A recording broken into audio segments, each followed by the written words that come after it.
I've been in dogs since 1991. We breed dogs that we want to train. I was out here in western Nebraska riding Harleys and training dogs. I don't sugarcoat anything, and if you don't like it, tough.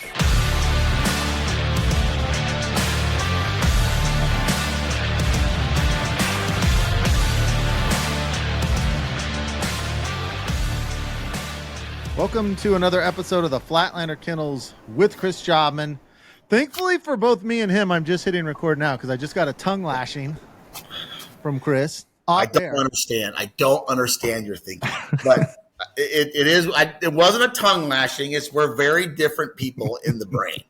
Like, I like to get stuff done and completed with goals, and you want to go shoot teal. It's mind blowing to me, but it's fine. That's the debate, is me not giving up opening weekend of teal to get a master title. A master title. Well, I think we're gonna have it done by then. I think we're gonna have it done. I hope you do, because then we won't have to worry about it teal season. So, you've had a lot going on there at your kennel. Oh, and I apologize to everybody. We didn't get a podcast out last week. That's my fault. We are slammed here. We had the Flatlander HRC test here last week, and this coming week we have another master test, and then July we have 2 doubles, and we're just trying to qualify dogs for the Master National. And today, we're recording in the afternoon. Today's 102 degrees, and we got all of our dogs done. Like, we got them done quickly and quick setup because it's just so hot. And I think we're going to end up qualifying 25 to 30 dogs for the Master National. So nice. It's full board go right now. How many did you qualify last year? 28, I think. 28. Yeah. Do you recall the highest amount you've ever qualified for that? 28. I took 28 to Oregon. I think we went to Oregon. I passed 24 out of 28 in Oregon. That's the most we've ever qualified, is 28. We run right in there between the 25 and 30 range for qualifying. And where is that? And what is the date this year for Master National? I don't know the exact date. Let me look at my phone. It is in Paducah, Kentucky. I do know that. And it is. Let me look. I thought the last one was in Kentucky. Where was the last one? That was the Grand. So the Master National is September 21 to October 2nd. And you would never go to that because you would probably be shooting spoonies somewhere and you couldn't handle that. Oh, my God, you missed spoonie season. And then, so the Master National is September 21 to October 2nd. And then the Grand is October 19th to October 23rd. So, and that's in basically St. Louis. So I'll be up in the Sandhills shooting teal. Or should I probably say shooting teal? Hunting in the Sandhills, man. Oh, wow. I got a taste of that last year. It is cool. Sandhills are so unique. I used to deer hunt in the Sandhills all the time. And back, I used to grouse hunt up there, sharp-tail hunt. The Sandhills are so unique. It's insane. People don't understand it. It's beautiful. It is. I think it's one of the hidden jewels of the entire Midwest, because you really don't hear people talking about it that much. We sharp-tail hunted it too in the 80s quite a bit. Yeah, that's a good thing. People don't talk about it because they would ruin it. It's seriously just miles or hundreds and hundreds of miles of rolling hills that are sand, and in the bottom of those hills are wetlands and cattails. It's crazy. Right. And not hardly anyone lives up there because there's just nothing you can do. I mean, they can kind of farm down in the little valleys a little bit, but they do alfalfa and stuff, and they run cattle up there, but it's just huge ranches. I mean, huge ranches. To a smaller extent, it has the same aesthetic feel as the mountains do, because when you're looking off into the sand, it's all you see. It just feels like endless. It's absolutely beautiful. When I used to deer hunt and stuff, I'd go out there and watch the sun come up and watch the sun go down, and it's gorgeous. I love it. I mean, it's one of my favorite places ever. I don't go there anymore, but it is beautiful. It is phenomenal. So today we're going to do a Q&A. Chris and I are going to just talk a little bit about how the HRC event went at Flatlander, and then Georgie got her first master pass with the one-on-one close coaching of one Mr. Eric Tizon, and thankfully he was there because he really set me straight on some things. You had to be so desperate to get his help. Well, The good thing is I didn't get yelled at by a judge, but I did do another really stupid thing that I don't even know if I'm going to tell you about. You have to say that now. You have to tell me. I keep doing I'll text stuff. Eric and ask him. He'll tell me. Okay. Should I tell you now? I mean, he's going to tell me. We're homies, man. Like, we're like best friends. He's going to tell me. Well, I told you, like, that my mind works just like it just goes blank for a second. So, first series, we go. I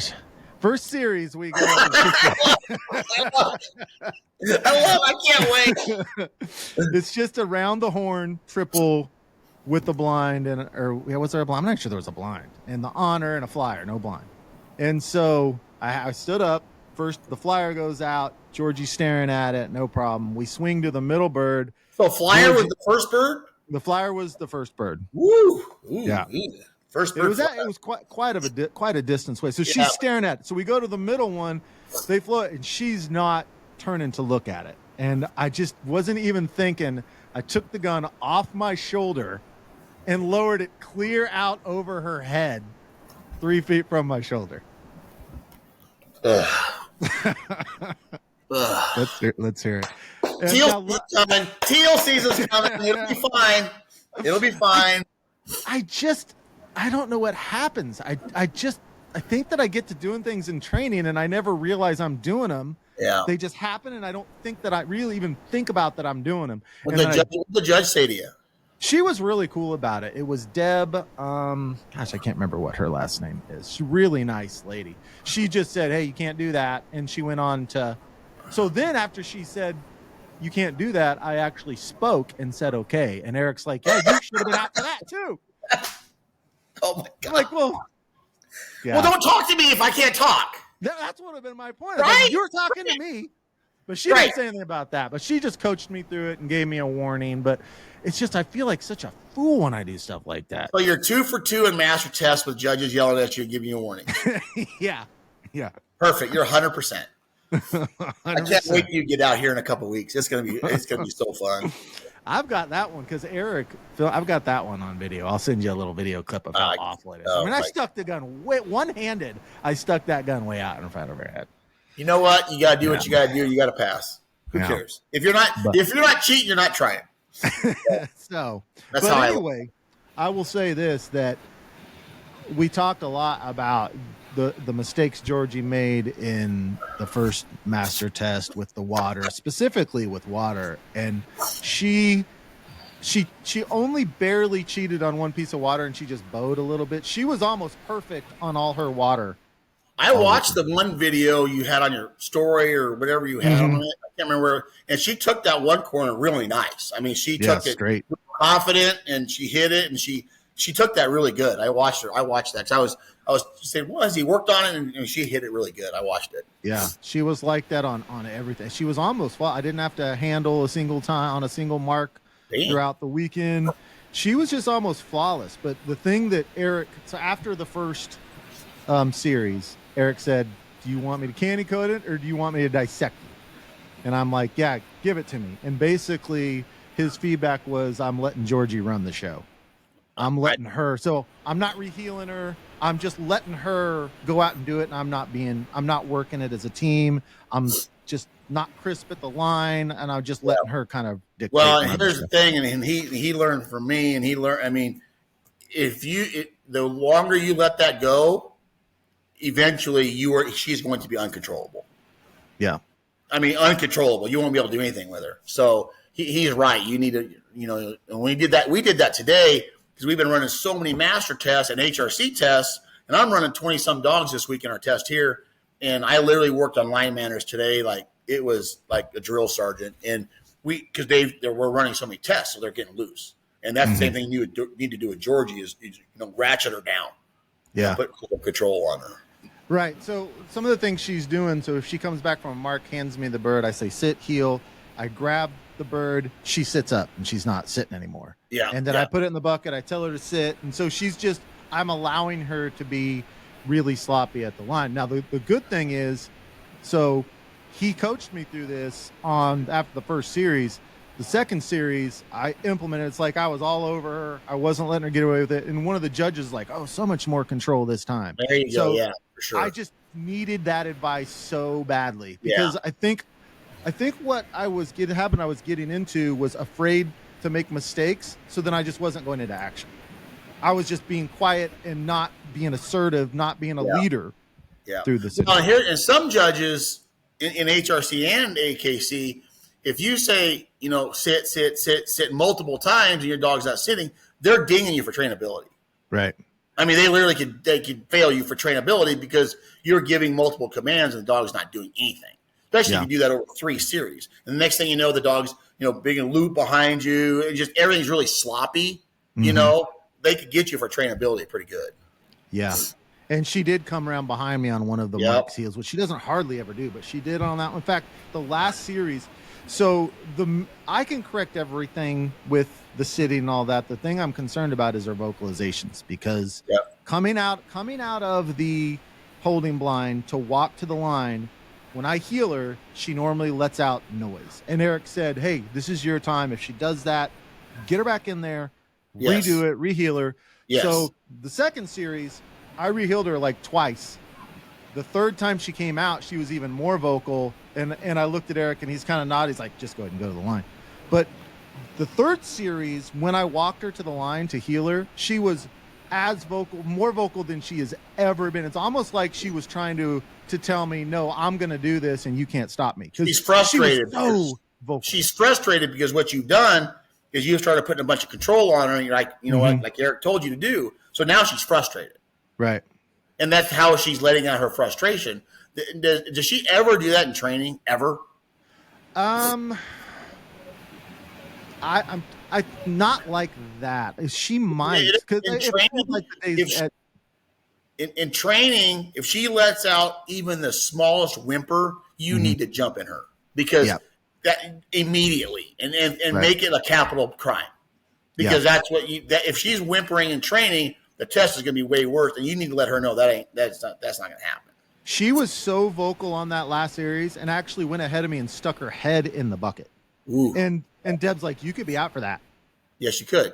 And so that's the most out of control she has ever been walking in the line. So my plan is I'm going to get the healing stick out and I'm just going to, anytime, like if I say sit and I'm retrieving a bird and she doesn't, I'm just going to give it to her. Yeah, I'm just going to let her know. What would be good for you, you have one dog, you have plenty of time, is then you wake up in the morning and you're errand or whatever, go find you a little place to train and before the test and do a really strict obedience session. Right. Like really strict. Healing stick, heel, make her spin, make her do your figure eights, make her back up, do a really strict obedience session with her and let her know, hey, listen, you're not the boss. Yeah, she needs a reminder. Front seat, but you're not the boss. Oh man, I wanted to just kill her when she was being that vocal to me. Yeah, because it felt like a disrespectful teenager. That's how it felt. And that's what it is. That's the great analogy. That's exactly what it is. That's exactly what it is. Because you've taken her cell phone away from her now. Yeah. Now she's pissed. Yeah. That's what you've done. So we've got those to work on, but honestly, Chris, she was better than I could have expected her to be from the first one to the second one, the one we failed to this one. She was better than I would have expected. So lots of things to be encouraged about. And hats off to Eric because, man, every time he broke on video, he videoed it for me. He broke it down every time. Beforehand, he was like, all right, if this happens, he was just coaching me. And it really, just having you professional trainers in my ear makes such a world. A good pro will see things that you guys don't even, you don't even see it. You're oblivious to it because you're just not experienced enough and you don't even know what's happening. Right. And most amateurs we call them mommy goggles. They think they had an unbelievable run and why are we out, blah, blah, blah, blah. Well, you didn't see the 5 cast refusals and the creeping and you have mommy goggles on. You guys can't see that. So to get somebody to give you a perspective on it and say, listen, I didn't even know she did that. I didn't know she did that. I didn't know she did that. Now you see it. Yeah. So it was such a valuable weekend, and it was at Flint Oak, which I don't know if you've been to Flint Oak. I've been to Flint Oak multiple times. Yeah. Oh wow, what a cool place! The wife went with me, and hung out at the lodge, and they have that professional chef out there. What a cool place! It is cool. We ran a Master National there years and years ago, and I ran sunflower tests down there quite a few times. It's cool down there. No cell phone service, which drives you nuts. Yeah, it's cell phone cool. service sucked. Cell phone Yeah, service it's sucked. terrible. Yeah. So it was funny. He was Eric was playing his ringtone for everybody, which is you. Oh my God. And right after that, I was in the holding blind, and you called him. Yeah. And if you don't like it, tough was right in front of the judges, right in front of everybody. He's so stupid. He's so stupid. I mean, It was pretty funny. That's ridiculous. That's ridiculous. Well, everyone got a good laugh out of it. Well, good. So tell us more about your HRC. How many dogs were in it? We had a full flight of finished, and we had, I don't know, 10, 12 in season and 10 or 12 in started. And it was a midweek event with the first HRC midweek event in history, which probably the last one, too. They voted not to have midweekers for some stupid reason. But you think it's because of amateurs wanting to participate? I don't know.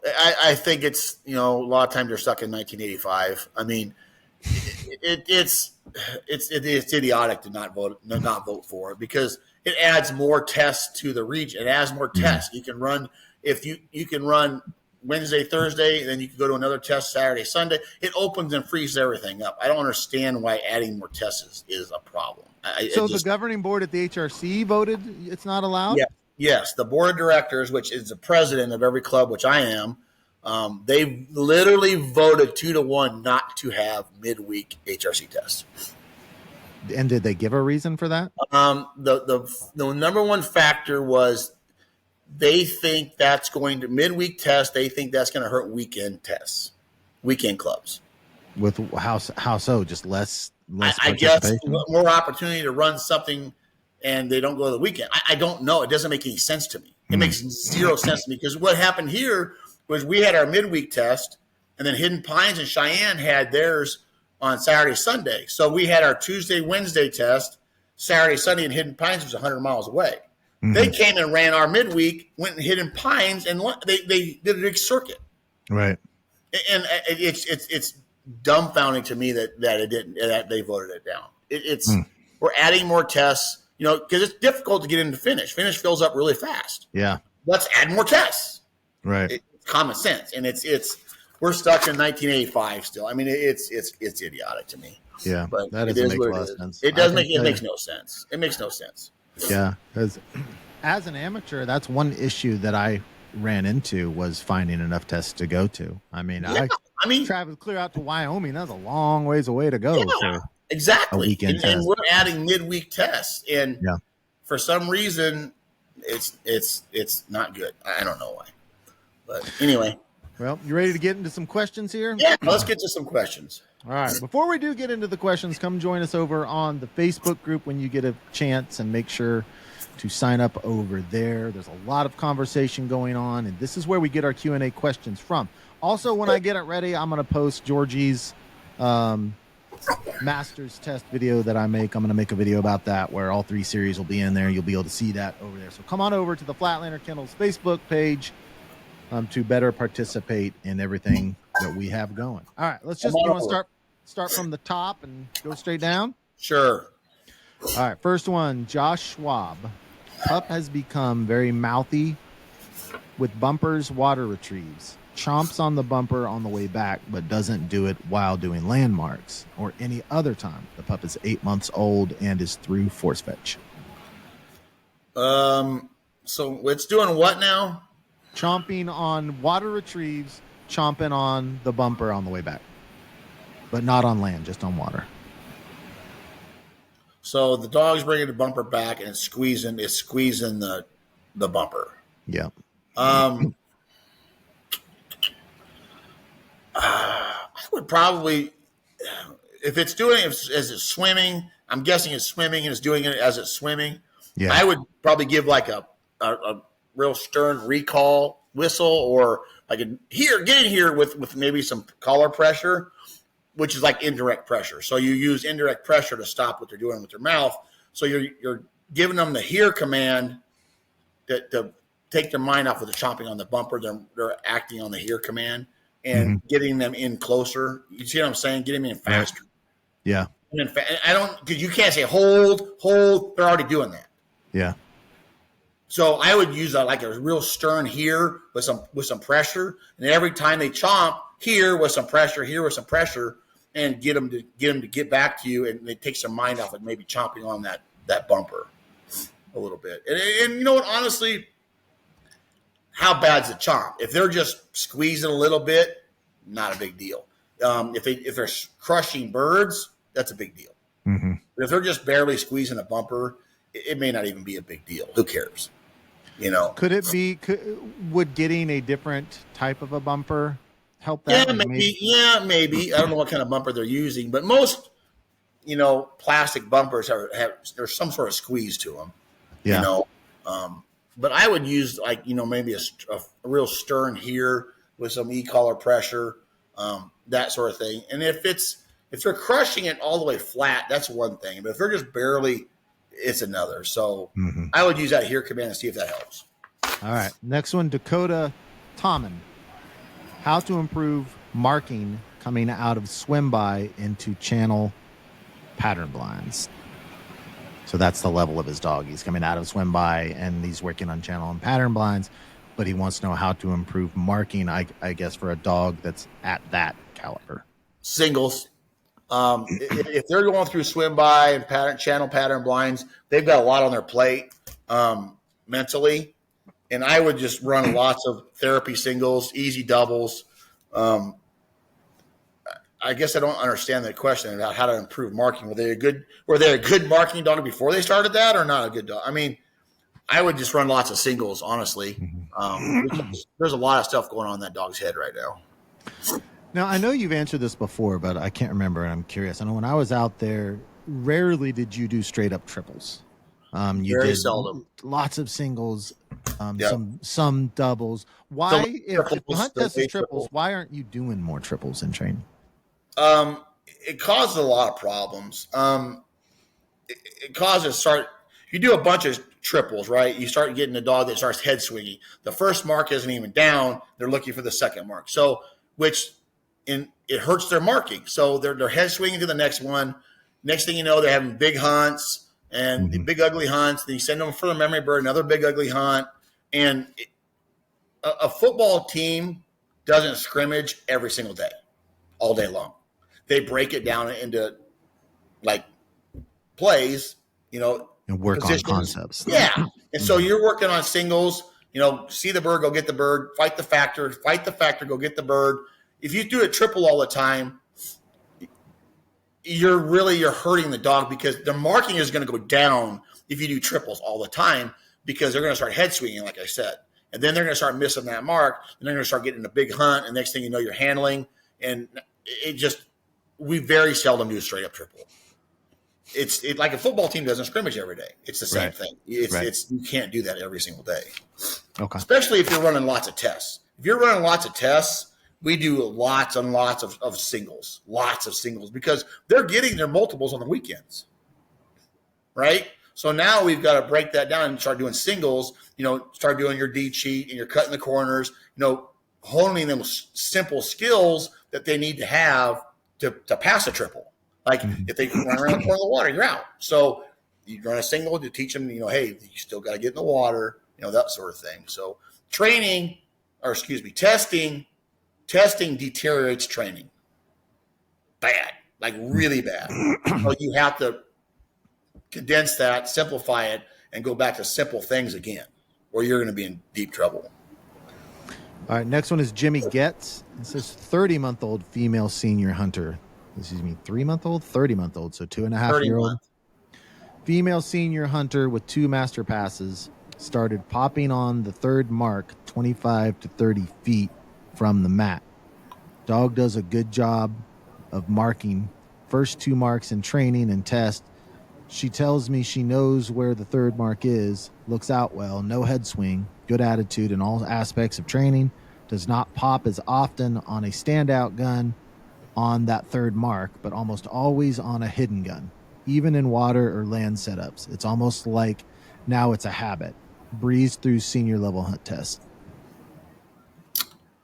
I wonder how many triples they are running in training. She's lost confidence somewhere. And I think what she really wants to do is she's training the trainer right now. So she's maybe lost a little bit of confidence. She may not know exactly where it's at. So she goes out 25 or 30 feet. The trainer handler, no back. So that's exactly what she's looking for. She's looking for help. And then so they're giving her help, and she keeps doing that, and they give her help. So she's her confidence on her third mark is lacking at some point because they're either doing lots of testing, running lots of multiples and training, and she's looking for help. Is what she's Can you ever nick on popping? All the time. What I would do with this dog, if it's a simple memory bird that she's doing this on, if it's not a big old long nasty tough one, if it's a single memory bird, I would maybe nick, give her some collar pressure and just yell back with the correction. Or I would call her all the way back in, sit her down pretty sternly, sit her down, nick, heel forward, like you're mad at her, nick and heel forward and then send her harder. Like, listen, this is BS. You're not, that's lack of effort. So that's 100% lack of effort. If it's a pretty simple single, and now it's a habit, right? So now she's training the trainer, so she wants help. The trainer gives her help. She wins. That's lack of effort. I'd call her all the way back in, give her a super stern sit. I'd heel her forward, and I would maybe even force her. Say her name, give her pressure, and say her name and force her. Because that's what she's doing. That's lack of effort, 100%. In my mind. Every time she does that in a hunt test, it's a handle, just automatic. Every single time. And you're out. So, but she's looking for help. And she's getting help. Yeah. Right? So she's winning. I would, like I said, I would probably recall her and maybe get into her a little bit and like, listen, you got to try. Or if you're running lots and lots of triples and multiples in training, stop. Run more singles and get her confidence back up. So you have to, as a trainer, you have to figure out, is it lack of confidence or is it lack of effort? It sounds like to me it's lack of effort because she comes in and stares out there like she knows where she's going. So, yeah. All right, next one, Cody Grisanti. When teaching young dogs power work and whistle stops leading into T, how do you combat a dog that spins off the line after you stop them the first time on the whistle? They're spinning. That spins off of the line after you stop them. Okay, so maybe they like loop and I don't know. How do you combat a dog that spins off the line after you stop them the first time on the whistle? So it sounds like to me, after you've stopped that dog in the tee, and now you're going to send him again on the tee, it sounds like that dog is spinning at the line. Ooh, spinning already in the tee? That's not good. Is that what it sounds like to me? So yeah. You stopped them on the first time on the whistle, and then after you send them again, this dog is spinning.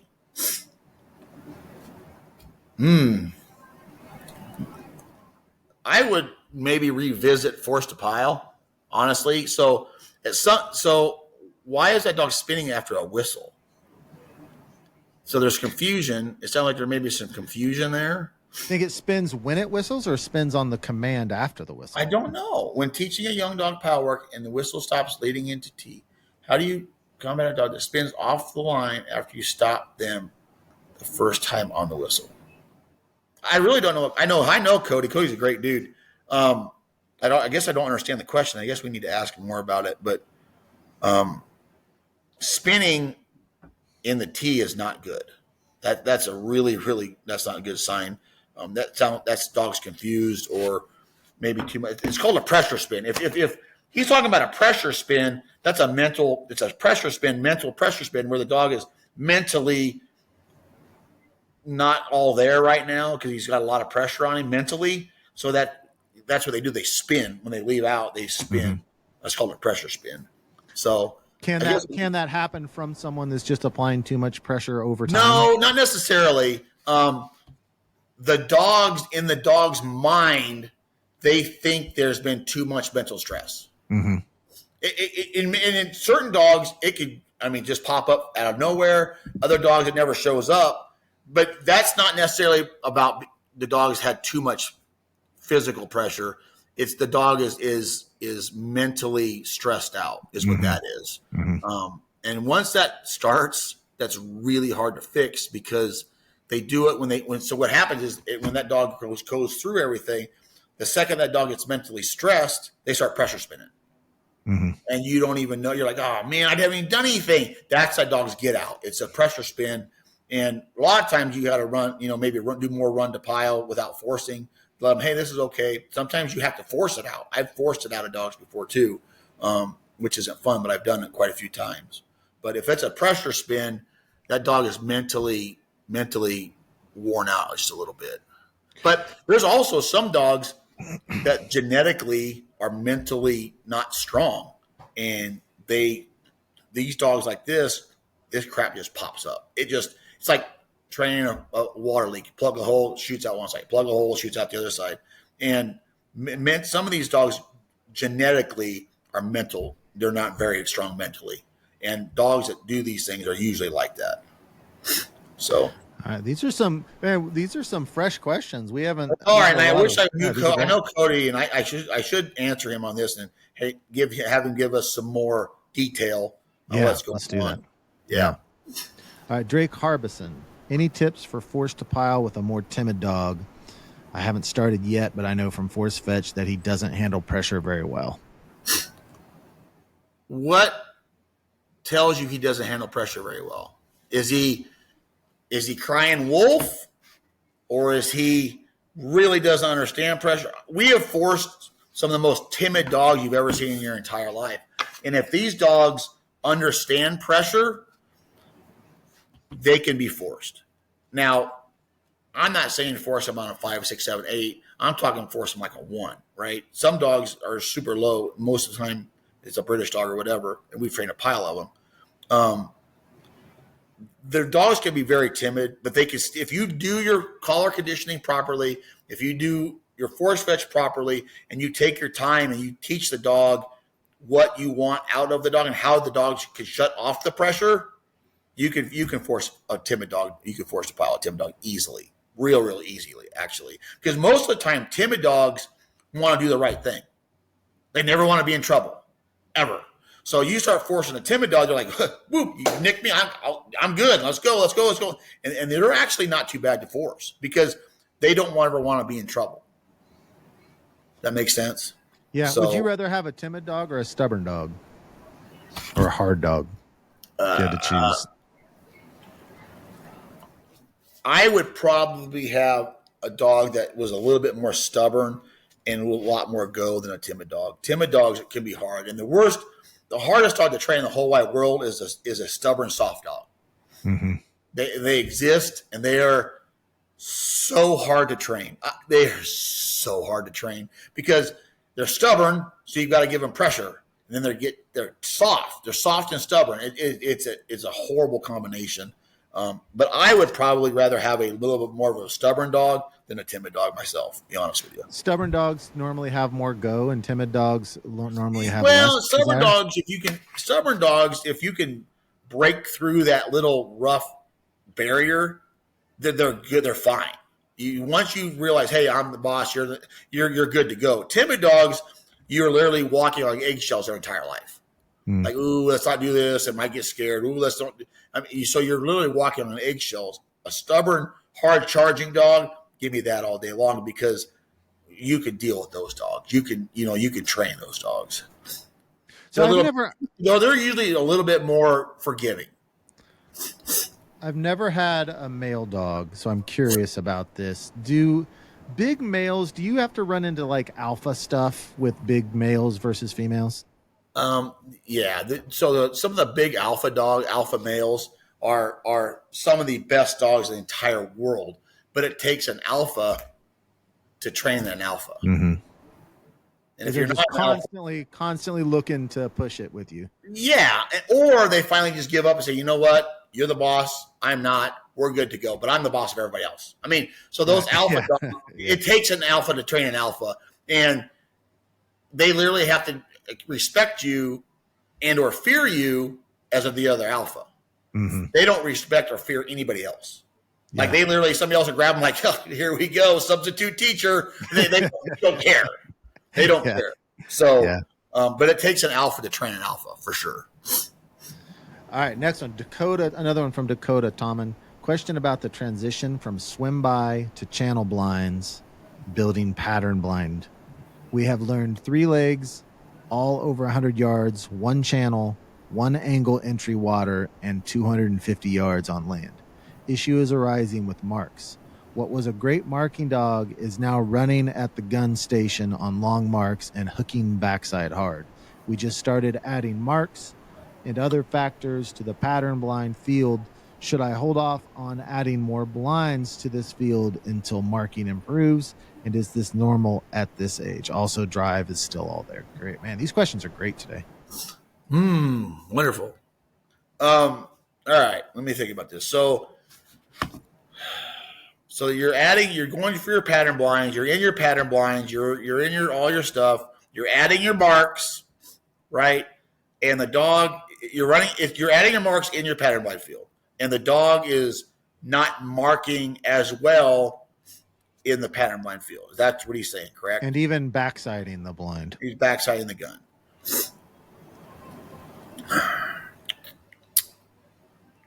I don't know if I really honestly worry about it. So if they're running at a gun on a long mark, quit throwing long marks.